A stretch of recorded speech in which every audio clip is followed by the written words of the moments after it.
Welcome to the Rusted Garden Homestead. It's just about January 1st, so Happy New Year's. I thought I'd give you a quick tour of my garden from up on the second floor. And you can see a lot of it is put to rest for the winter. Right in the back there, just built the woodshed. And in the garden, I basically weeded everything out, cleaned it up, built a couple raised beds that I'll be filling, dropped in that cattle panel over there, and essentially just waiting for the warm weather to come. I did add a couple more raised beds right out front of the garden. You can see the galvanized raised beds. There's 3 of them. That's where my onions and leeks are going to go this year, and the deer and animals tend to really leave that alone. There's where the butterfly garden was, all kind of dying back, but I'm really looking forward to spring. And let's just finish it up here with a sitting area with different flowers that I grow, you know, in the shelving unit. But I can't do much outside, so I thought I'd give you a look at my office and what I've started indoors, and I'll talk a little bit about that. A lot of your plants can really be started indoors 10-12 weeks before they'll go outside if they're plants that can take a frost. Let me show you them. Here's some of the plants that I've started indoors, and there's really 2 groups of plants. Plants that you start indoors and they got to be transitioned outside and they can't tolerate frost, and those plants won't be planted till later. It's, you know, just about January now. These plants, however, are the second group. They can go outside, they can take the cold, they don't mind the cold, they can even take a light frost.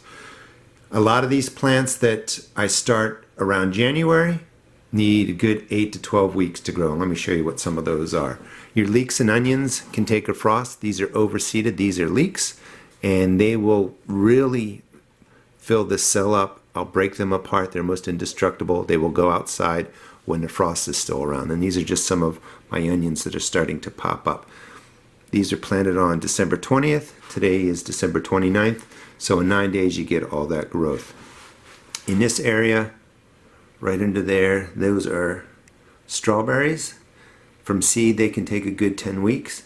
Those are tomatoes. It's too early for tomatoes. They're more in the second group. They can be inside 6 to 10 weeks before they go outside, but they can't go into the frost. Those are prop plants for future videos. Down here I have more plants that were started on the 20th of December, and that's really oregano, thyme. There's a lavender in there. This is spearmint, peppermint. They all are slow growers, and they all do pretty well with the cold temperatures. So the first things I get going in my seed starting area are the plants that can go outside and take a frost. Actually, these are flowers. These are Shasta daisies. These are purple coneflower. And then we get to the thyme and the oregano. You can even start flowers now. A lot of your perennial flowers are extremely hardy. They could grow in here really for that 12-week period. And then you just take them outside, break up the root system, split the plants, and just put them where you want to. And this is the general setup for my seed starting unit. On the right side here, the lights are much lower, so when I slide the flats under for germination, the plants are getting maximum light, and then they're going to get moved over there. Just got a new logo on my seed packs. My brother's helping me out this year, so he just mailed me a bunch of the new vegetables that I'm going to be growing, old ones too. But everything I sell in my seed shop, I tend to grow here. If you want to check that out and grow as I grow.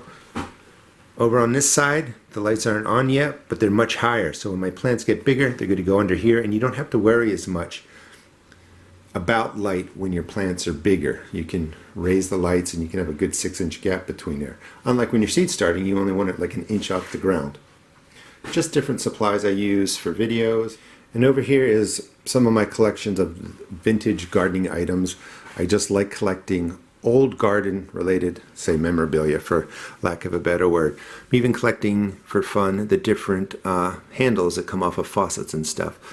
Enjoy the brass spray nozzles. Those are from the 50s and 60s. Soil test kits I really find interesting, and these are from really 40s, 50s, and 60s. I have a bunch of them. If I'm lucky, I find vintage products in the original boxes, which I think is pretty cool. All kinds of different spray cans. That's a seeder right there for spreading seed out. That is, I think that's actually just before the turn of the century. That is actually just cardboard, and it's called a hot cap. It's from Germany, and they were to help protect your plants from frost. And what I think is cool about gardening, aside from it being a global hobby that we can all share in, we've been dealing with the same problems for 10, 20, 50, 100, 200 years. Frost, we need fertilizer, insects, disease. Those are some vintage seed packs. The only thing that's really changed is there's a period when the chemicals were really harsh. I'll get to those in a second. And we have learned a little bit from those. Over here, I have some of my books, some vintage tools. And if you take a look in there, that's like beetle bait for Japanese beetles. That's from the 60s. I like reading what the poisons are, which everybody used freely and never gave any thought to it. And we kind of do that now. More books. These are tobacco cards from the 1920s, I believe, around that era anyway. But all kinds of different gardening tips and stuff you can find in tobacco cards. Let's go over to the wall where my computer is. So on this wall, I like collecting different insecticides and different things. And if you read what's in these, I mean, it's scary. And again, we've still been using products for the last 10, 20 years that aren't good for us. But these are even more frightening. More soil test kits. Epsom salt's been around for a long time. This is a product made out of nicotine. This is Acme all-around spray. When you read what's in there, it makes you cringe. Super Thrive, you still see on the shelves now in plastic bottles. It's just about adding certain vitamins. Hyponics, packs of water-soluble fertilizer. More testing supplies for your soil. Those 2 bottles actually came out of my property out back. I found an area where it looks like they dump trash, and I'm going to excavate it, see what I can find. And again, more sprays that people would just freely spray on everything.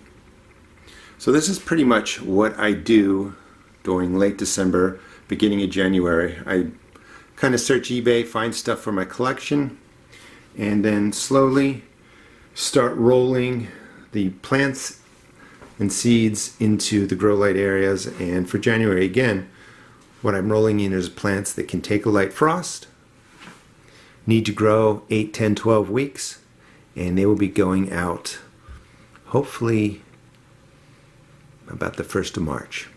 Well, thanks for watching the first tour video. This is the same time I did my first tour last year when I moved here. A lot's been happening, and I hope you share the 2020 gardening season with me. Well, one more thing. Let me show you some of the books that I collect. If you want to save a lot of money, go to thrift stores and you can find books for anywhere, from $1 to $3. They're not expensive. You can find hardbacks, softbacks, magazines sometimes, and it's really worth checking them out. They come in waves, so if you go once or twice a month, you're going to find a lot of different books, even some stuff from the 50s and 60s. The only book I recommend right now, not coming from a thrift store, shout out to Callie Kim, she has a new book out. But you can really grow your collection nicely and not spend a lot of money. These maybe cost, everything together, $100. So again, thanks so much for being part of my channel. Looking forward to seeing you all in 2020. And I wish you the best of luck. And, for 2020, try something new. Maybe grow something you haven't grown before, build a raised bed, try something new with trellising. Thanks for watching.